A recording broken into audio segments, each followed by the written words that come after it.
treat me like a slave.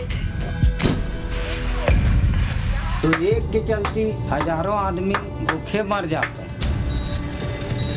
मैं तो सोचता था कि मैं कहीं मम्मी को मैं बहुत बोलता था, मम्मी मुझे कुछ अच्छा पॉइजन दे दो कि मैं मर जाऊं। Oh my God, they've been blasting the wrecks.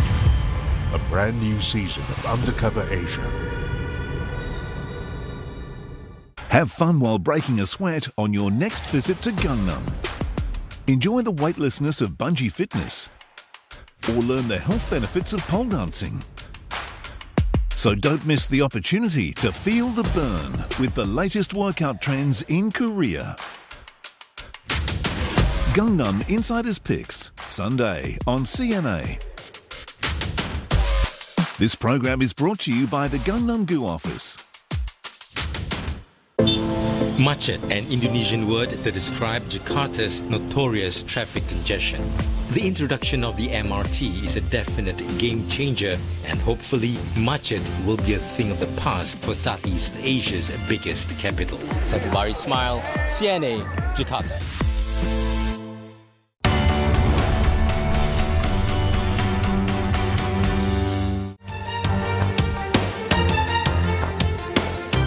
Let's update you on this hour's top stories. The city that was once Australia's worst COVID-19 hotspot, Melbourne, to go into a snap lockdown, its fourth since the pandemic began. China accuses the US of politicizing the pandemic after President Joe Biden orders a review of COVID-19 origins.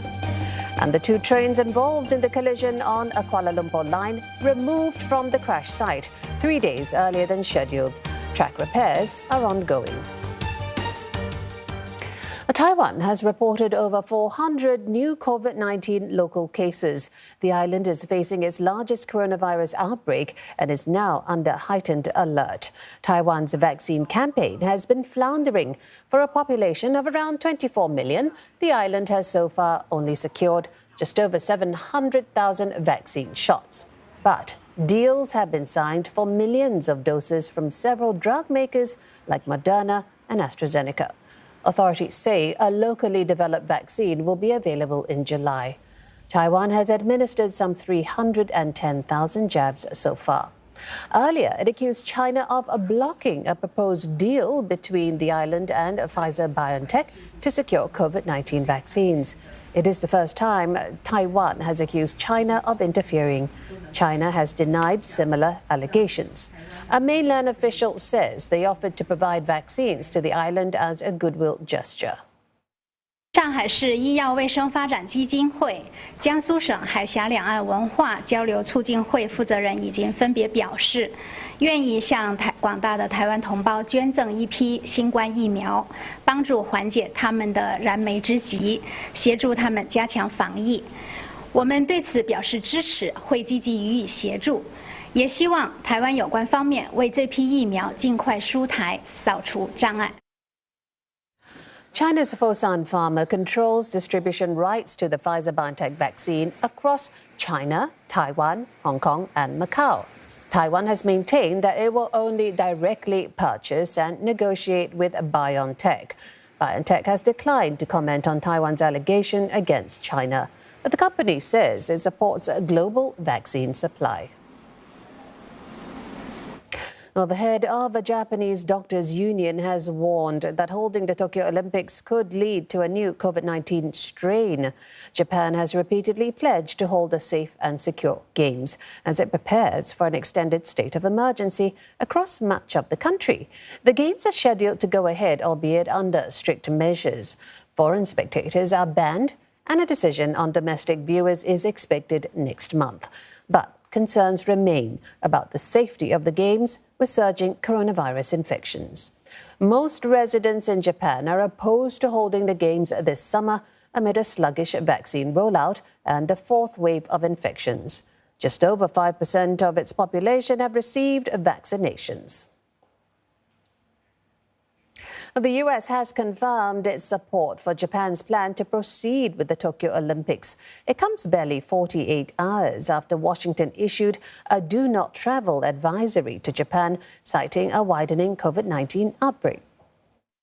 Well, first, let me just be very clear. The travel advisory is an advisory. It's not a ban. But our position remains. It has not changed on the Olympics.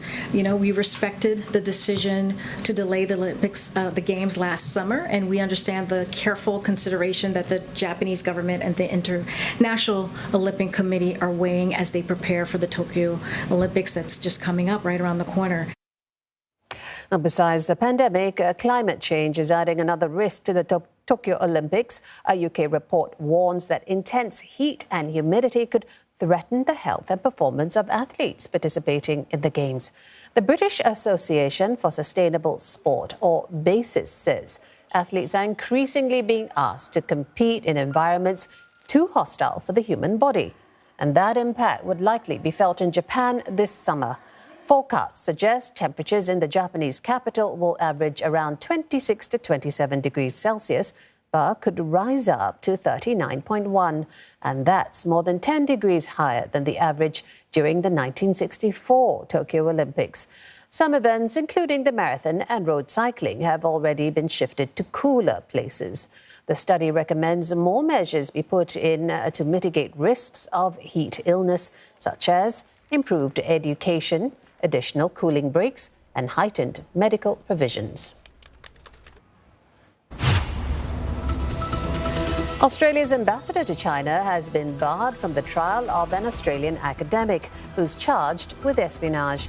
It's a case that has worsened a bitter row between the two nations. Yang Hengjun is one of two high-profile Australians detained in China on charges of spying. Australia has voiced concerns about China's handling of the case and the lack of information it has provided. Beijing says it rejects what it sees as Canberra's efforts to intervene in the case.